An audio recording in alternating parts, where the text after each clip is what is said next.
आज के इस विजिट में कश्मीर की बात पाकिस्तान ने नहीं की। सो इसका मतलब है कि पाकिस्तान समझ गया है कि कारोबार की बात करें अरब वर्ल्ड के साथ और दुनिया के साथ, ये कश्मीर और बाकी चीजों से बाहर निकले। सो हम भी वही लाइन ले रहे हैं जो इंडिया लाइन लेता है कि हमने भी सऊदी अरब को और बाकी अरब ममालिक को कारोबार के लेंस से देखना शुरू कर दिया। और साथ ही तारड़ साहब ये भी बात करना चाहता हूं कि नरेंद्र मोदी साहब का जो मैनिफेस्टो आया है उसमें वो कह रहे हैं जी हम तो ग्लोबल साउथ के लीडर हैं। तो तारड़ साहब पाकिस्तान से वो बात ही नहीं करते, हम भी ग्लोबल साउथ का हिस्सा हैं। तो एक गल किन जगह टुरेगी साढ़े बगैर ही अगर निकल जाएंगे तारड़ साहब। चीमा साहब, मैं सबसे पहले तो बात सऊदी अरेबिया से शुरू करना चाहूंगा, और मैं अफसोस के साथ ये करना चाहूंगा कि फिर मैं कहता हूं हमेशा कि आप आओगे तो क्या लेकर आओगे, हम आपके घर जाएंगे तो आप क्या देंगे। अच्छा, वो सऊदी अरेबिया वाले आए हैं तो हमारा क्वेश्चन है कि आप क्या लेकर आए हैं।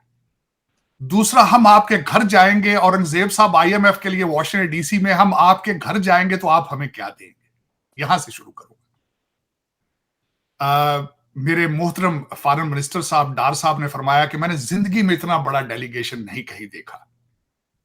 मैं इसको ट्रेड डेलीगेशन नहीं कहूंगा, ये लूट सेल है, ये प्रॉपर्टी का ऑक्शन है। ये दिस इज नॉट, आप कह रहे हैं इसका नाम दे रहे हैं ट्रेड डेलीगेशन।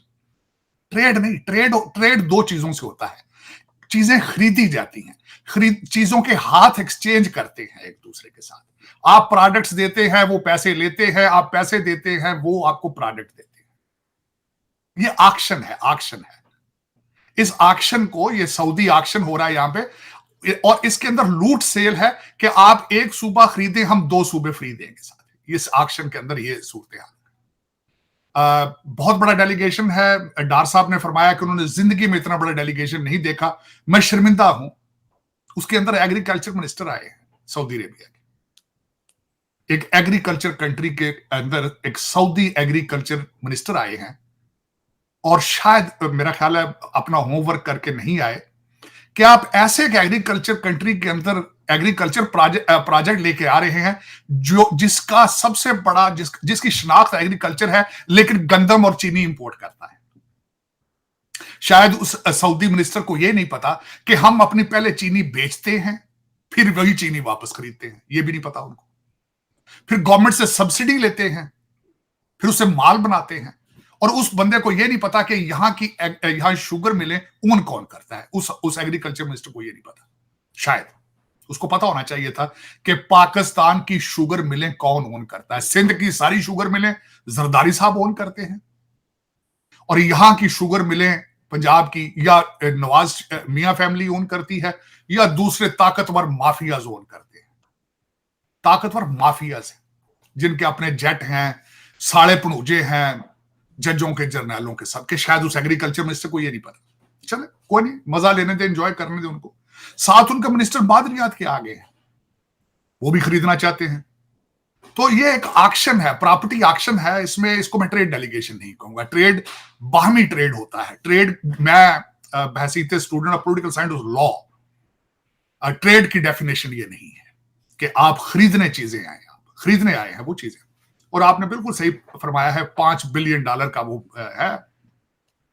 साथ दूसरी चीज एक ऐड करूंगा, एक तरफ आपके फॉरेन मिनिस्टर साहब वहां चीजों का ऑक्शन होल्ड कर रहे हैं, आपके फाइनेंस मिनिस्टर साहब वॉशिंगटन डीसी में घुटनों पर हैं आईएमएफ के। तो मेरी बिल्कुल डेफिनेशन ये बनती है, आप हमारे घर आओगे तो क्या लेकर आओगे, हम आपके घर जाएंगे तो आप हमें क्या दोगे। This is what is going on. इस सारी कन्वर्सेशन के अंदर चीमा साहब, इस सारी कन्वर्सेशन जो हम कर रहे हैं इन औरंगजेब साहब की, डार साहब की, सऊदी डेलीगेशन की, इसमें पाकिस्तान को मुस्तकिल तौर पर पांव पे खड़ा करने की बात नहीं हो रही। इसमें पाकिस्तान की इकोनॉमी को एनर्जाइज करने की बात नहीं हो रही। एक तरफ से कर्जा लिया जा रहा है, कर्जों की किस्तें देने के लिए। एक तरफ से पाकिस्तान को बेचने की कोशिश की जा रही है, कौम को जगाने की कोशिश नहीं की जा रही, परमानेंट पांव पे खड़ा करने की कोशिश नहीं की जा रही। उसके लिए क्या हो रहा है, जो मैनिफेस्टो, जो मेन मैनिफेस्टो वाले फार्म 45, 47 वाले, वो कहते हैं गजवा चाहिए, गजवा।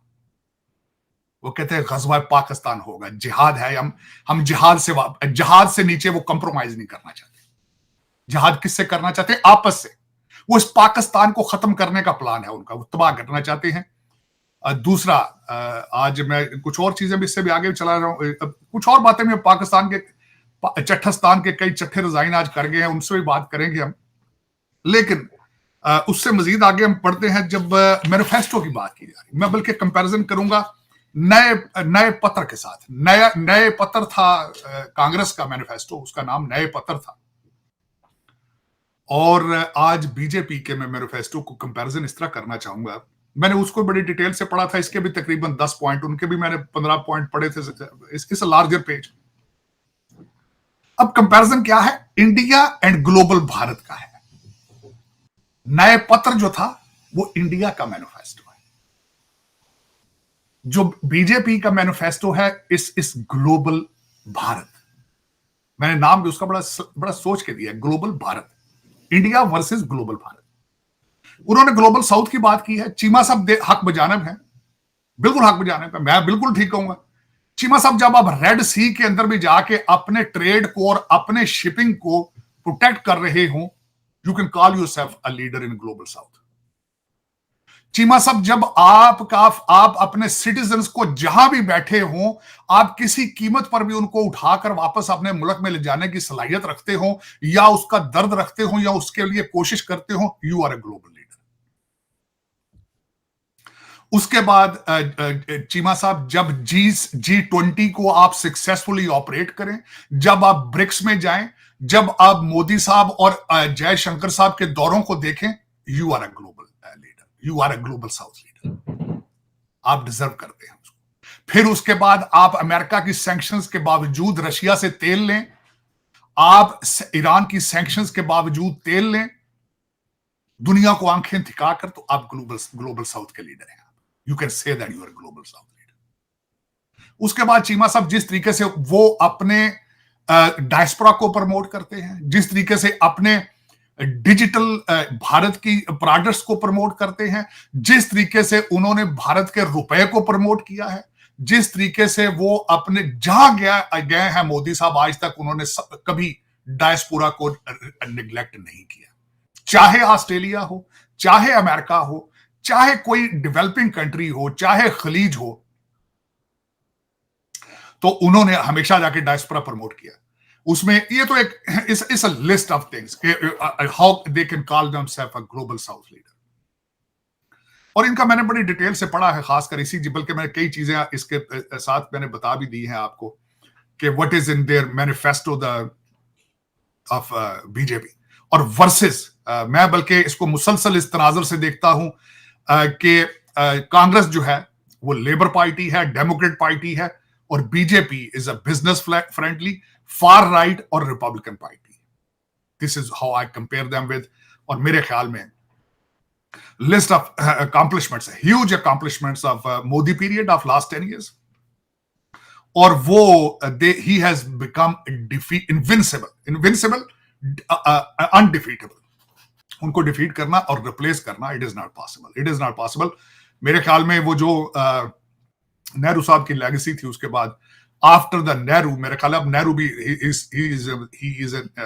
Start looking smaller, he is larger, he is a larger leader. Gandhi का कहा जा सकता है कि he is a modern period Gandhi, मेरे ख्याल में। लेकिन उसमें मैं खुद उस पे मेरा खुद आई एम सरप्राइज्ड कि जो आपने बात की है वो भी हक बजाना है। जब बात करते हैं लीडरशिप की, जब इनके मैनिफेस्टो के अंदर बात की जाती है फर्स्ट रिस्पॉन्डर की, जब इसमें बात की जाती है कि नेबर्स के साथ किस तरह चलना है, इस मैनिफेस्टो के अंदर ये तीनों चीजें मौजूद हैं। लेकिन उसके अंदर भारत पाकिस्तान से जब बात करता है तो दहशतगर्दी से आगे नहीं बढ़ना है। हालांकि उसके अंदर अगले दिन राजनाथ साहब ने एक बात ये करके इस चीज का कन्फेशन किया है। उन्होंने कहा हम पाकिस्तान की मदद करना चाहते हैं अगर वो कंट्रोल नहीं कर पा रहा। It means they know it कि Pakistan is a victim of terrorism. It's a confession in that statement. तो जब आपको पता है कि अब वाकई ही मैं ये नहीं कहूंगा कि पाकिस्तान ने मिस्टेक्स की हैं, no they are biting Pakistan as well. वो आज की बात नहीं है। वो रशिया जब आया था अफगानिस्तान में, तो उस वक्त की एक गलती है, मैं समझता हूं सबसे बड़ी, कि उस वक्त हम लोगों ने अपने प्रिकॉशन नहीं लिए, और मेरे पाकिस्तान के, मेरे मादरे मिलत के मेजॉरिटी जो डिसीजन मेकर हैं, वो नेशनल इंटरेस्ट पे पर्सनल डिसीजन लेते हैं। मैं एक गलती की मिसाल दूंगा, अफगान महाजरीन ईरान के अंदर गए थे तो उनको एक सर्टन एरिया से बाहर नहीं निकलने दिया गया, यहां पाकिस्तान में लाके उन्हें लाइसेंस टू किल दे दिया गया। उन्हें अब इस वक्त अफगानी इस तरह पेनिट्रेट कर चुके हैं पाकिस्तान में जिस तरह कैंसर फैलता है, वो कैंसर की तरह फैल चुके हैं, और वो जब उनका दिल करता है वो मेरा मतलब पटाखे मारने शुरू कर देते हैं। They are beyond the control of Pakistan. और दूसरी बात यह है, आपको पता भी है कि उनका डीएनए क्या है, हमारा डीएनए क्या है। हमारे पंजाब के अंदर मेजॉरिटी माए बच्चों को आज भी डराती हैं, और पठान और कोचा आ गई बाहर गली अंदर आ जा। तो वो एक और किस्म की कौम है, उनके डीएनए कुछ और हैं, हमारे डीएनए कुछ और हैं, हमारी गलतियां हैं। हम आज भी सोच समझ नहीं रहे बिल्कुल, जिसपे आज एक स्टेटमेंट बहुत बड़ी आई है हमारे सबसे बड़े ताकतवर डिपार्टमेंट की तरफ से कि जो यहाँ पे पाकिस्तान में कुछ ऐसे अनासर हैं जो प्रोपेगेंडा कर रहे हैं एस्टेब्लिशमेंट के खिलाफ। सऊदी अरब के विदेश मंत्री प्रिंस फैसल बिन फरहान मंगलवार को पाकिस्तान की यात्रा पर थे। सऊदी अरब और पाकिस्तान दोनों ही इस्लामिक देश हैं और दशकों से एक दूसरे की मदद करते आए हैं। आजादी के बाद से ही पाकिस्तान को जहां सऊदी अरब से अरबों डॉलर की खैरात मिली है और कश्मीर के मुद्दे पर भी साथ मिला है, तो वहीं इस्लामाबाद से भी रियायत को सैन्य मदद देकर खुलकर साथ दिया है। पाकिस्तानी सेना के बड़े पैमाने पर सैनिक और अधिकारी हमेशा सऊदी अरब में मौजूद रहते हैं। ओआईसी की मदद से पाकिस्तान भारत पर कश्मीर को लेकर जुबानी हमले करवाता रहता है, जिसका मुखिया सऊदी अरब है। हालांकि पाकिस्तान और सऊदी अरब के बीच रिश्तों में अब कश्मीर को लेकर बवाल साफ दिखाई दे रहा है। सऊदी विदेश मंत्री ने अपने इस्लामाबाद यात्रा के दौरान कश्मीर का जिक्र तक नहीं किया। विश्लेषक इस बवाल को भारत के बढ़ते कद और पीएम मोदी तथा सऊदी अरब प्रिंस मोहम्मद बिन सलमान की गहराती दोस्ती से जोड़कर देख रहे हैं। दरअसल पाकिस्तानी विदेश मंत्री के साथ सऊदी विदेश मंत्री ने प्रेस कॉन्फ्रेंस की। इसमें पाकिस्तान में निवेश और गाजा में हालात पर उन्होंने बातचीत की, लेकिन कश्मीर को लेकर यहाँ कोई जिक्र नहीं हुआ। अब तक पाकिस्तान की कोशिश रहती थी कि सऊदी अरब कश्मीर का जिक्र करे ताकि भारत पर दबाव को बढ़ाया जा सके। वहीं विशेषज्ञों का कहना है कि पाकिस्तान को पता था कि कश्मीर पर अब उन्हें मनचाहा जवाब सऊदी अरब की तरफ से नहीं मिलेगा, इसी वजह से उसने इससे परहेज किया। इससे पहले सऊदी अरब के प्रिंस मोहम्मद बिन सलमान और पाकिस्तान के पीएम शहबाज शरीफ के बीच मुलाकात के बाद जारी संयुक्त बयान में कश्मीर पर भारत के रुख को ही सऊदी ने एक तरफ से सपोर्ट किया था। सऊदी प्रिंस ने पाकिस्तान और भारत से कहा था कि वो अपने लंबित मुद्दों का द्विपक्षीय तरीके से समाधान करे। बयान में ये भी कहा गया था दोनों पक्षों ने भारत और पाकिस्तान के बीच बातचीत के महत्व पर जोर दिया ताकि दोनों देशों के बीच लंबित मुद्दों का समाधान किया जा सके। इसमें खास तौर पर जम्मू कश्मीर विवाद ताकि पूरे इलाके में शांति और सुरक्षा को सुनिश्चित किया जा सके। भारत का लंबे समय से कहना है कि पाकिस्तान के साथ उसका द्विपक्षीय विवाद है और किसी तीसरे पक्ष की मध्यस्थता का सवाल ही नहीं उठता। बता दें कि भारत और पाकिस्तान दोनों का अरब देशों के साथ दोस्ताना रिश्ता रहा है और पीएम मोदी के प्रधानमंत्री बनने के बाद इसमें और ज्यादा मधुरता आई है। सऊदी अरब अब कश्मीर को लेकर संतुलित रवैया अपना रहा है। सऊदी अरब ने अनुच्छेद 370 को कश्मीर से हटाने पर चिंता जताई थी, लेकिन मोदी सरकार के कदमों की निंदा नहीं की थी। पिछले दिनों सऊदी अरब के प्रिंस भारत की यात्रा पर भी आए थे, लेकिन वह पाकिस्तान नहीं गए थे। अब कहा जा रहा है कि MBS पाकिस्तान की यात्रा पर जाएंगे।